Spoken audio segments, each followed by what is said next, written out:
بحیثیت انسان ناصر سیعد صاحب بہت اچھے تھے. یہ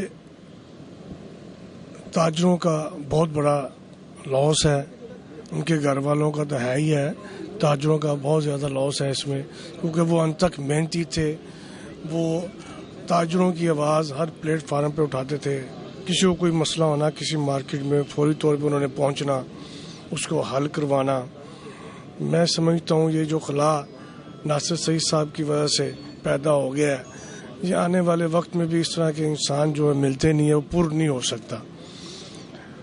تو تاجر برادری آپ نے جیسے دیکھا کہ پورے لاہور کے تاجر جو تھے ان سے محبت کرتے تھے، پیار کرتے تھے، وہ سب کے ساتھ رابطے میں رہتے تھے. نماز جنازہ میں بے شمار لوگ آئے، پوری تاجر برادری آئی. کل شریف میں بھی تمام تاجر برادری وہاں پہ اکٹھی ہوئی.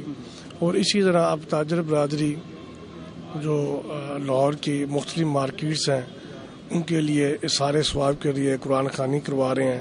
ہر مارکیٹ میں انڈیویجولی طور پر تاجر جو ہیں وہ اپنا قرآن خوانی کرا رہے ہیں ان کے اظہار ثواب کے لیے. اور یہ ہمارے لیے بہت ہی ناگہانی ان کی جو موت ہے ہمارے لیے بہت ہی یہ صدمے کا باعث